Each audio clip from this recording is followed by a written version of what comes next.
بسم الله الرحمن الرحيم الحمد لله رب العالمين والصلاة والسلام على أشرف الأنبياء والمرسلين سيدنا محمد وعلى آله وأصحابه أجمعين أما بعد قال الله تعالى في القرآن المجيد والفرقان الحميد بعد أعوذ بالله من الشيطان الرجيم بسم الله الرحمن الرحيم ومكروا ومكر الله والله خير الماكرين.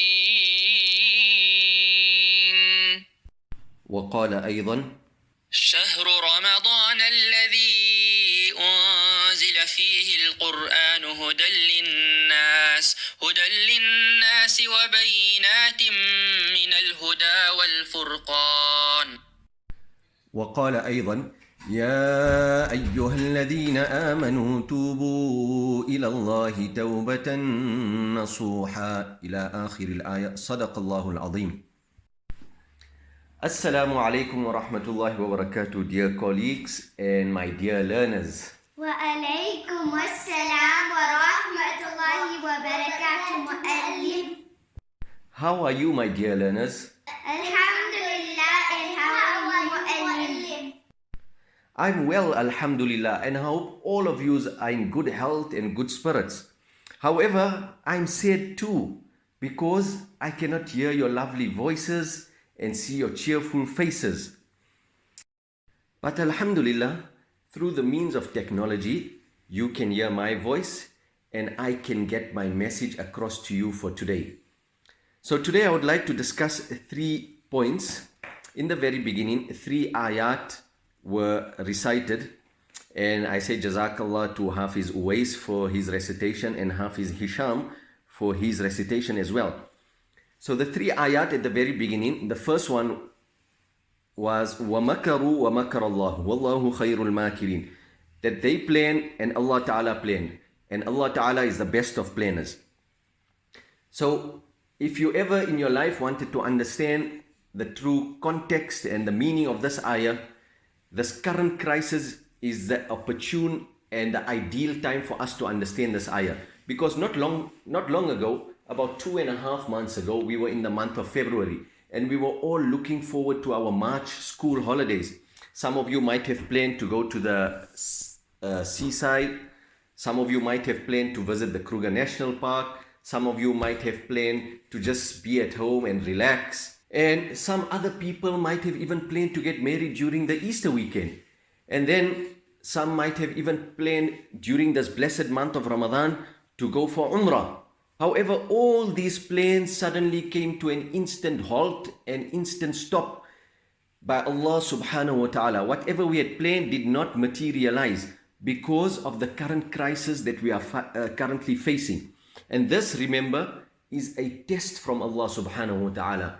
So this test, how we react to this test, will test our patience and build our trust and conviction and belief in Allah subhanahu wa ta'ala.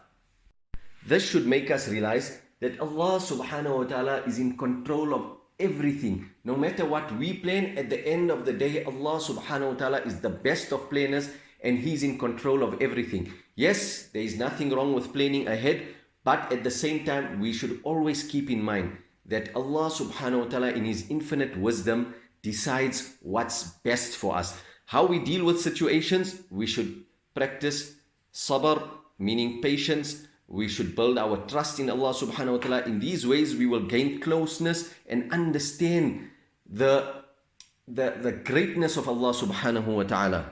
And Allah subhanahu wa ta'ala loves those servants of His, those who are patient. For example, Allah subhanahu wa ta'ala mentions, Inna Allah ma'as sabirin. Allah ta'ala is with the patient ones. Wallahu yuhibbu sabirin. Allah ta'ala loves the patient ones. So let us build these qualities in our lives, and inshallah, Allah ta'ala will reward us immensely. Right, now on to the second ayat that was recited. Shahru Ramadan alladhi unzila fihi al-Quran. During the month of Ramadan, the Quran was revealed. So during this month, we should recite Quran in abundance. We need to recite our Quran as much as we can. But Mu'allim, why must we read the Quran when we don't understand it? Okay, good question.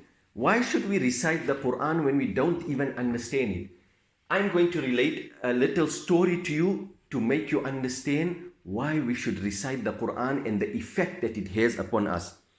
So it was during a bitter cold winter's morning where a grandfather and his grandson named Yusuf were sitting in front of the fireplace, and the grandfather was reciting Quran.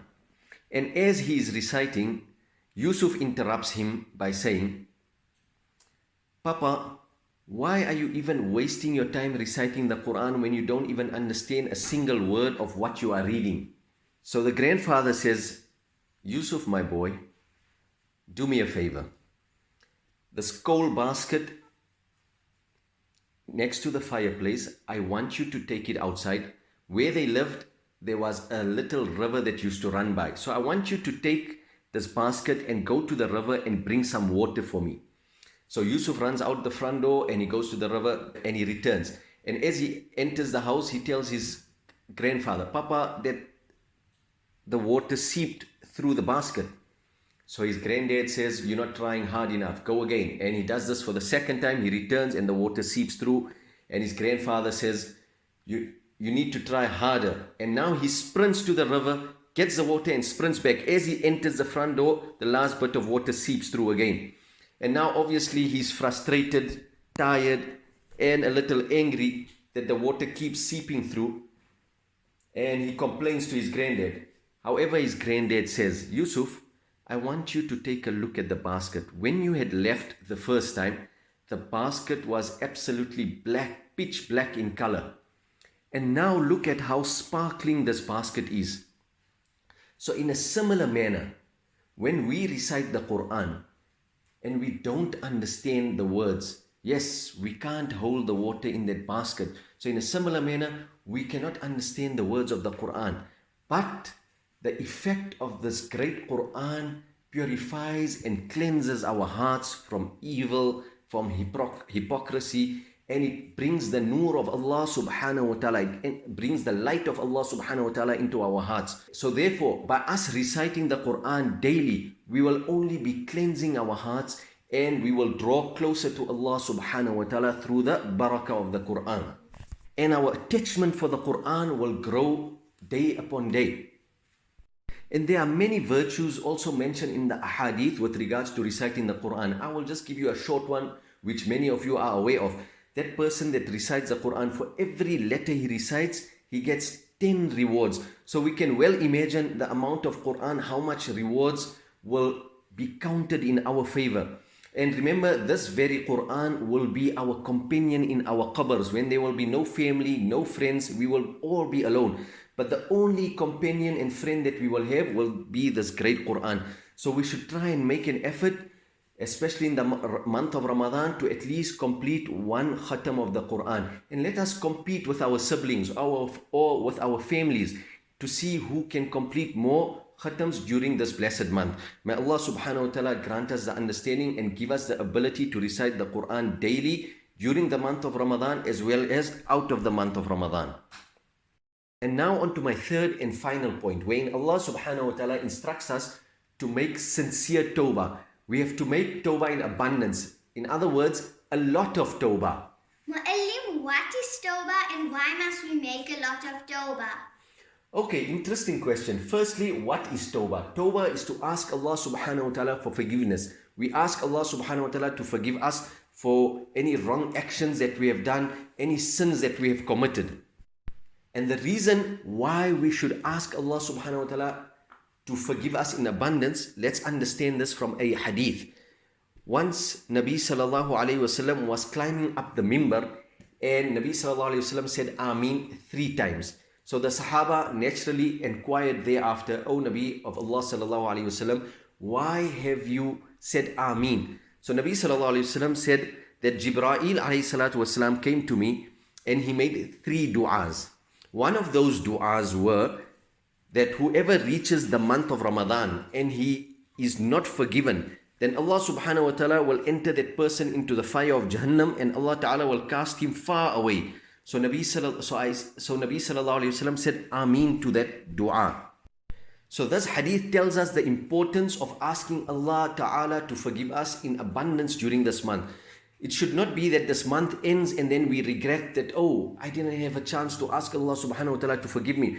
Because otherwise then we're going to fall under this dua. And look who made the dua. The head angel, Jibreel alayhi salatu wasalam. Look who said Ameen to the dua. The head of the prophets, the best of mankind, Nabi Muhammad sallallahu alayhi wasallam. So definitely the dua would be accepted.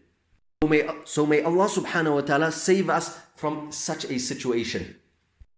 We also find ourselves in the second 10 days of Ramadan. The first 10 days are the days of mercy. The second 10 days, the days of forgiveness. And the last 10 days, the days wherein we seek refuge from the fire of Jahannam. So during these 10 days, we should recite the following dua.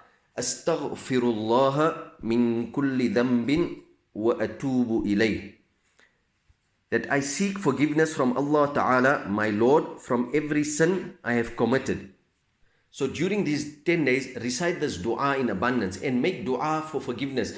A good time to make dua for forgiveness is at the time of iftar, because duas are readily accepted at that time.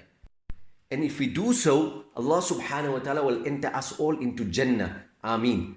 So to summarize, number one, we should have the firm belief and conviction that Allah Subhanahu Wa Ta'ala is in control of everything and He is the best of planners. Number two, that we should recite the Quran in abundance in the month of Ramadan as well as out of the month of Ramadan, even though we don't understand it. And number three, we should make tawbah. We should seek the forgiveness of Allah Subhanahu Wa Ta'ala in abundance in the month of Ramadan as well as out of the month of Ramadan.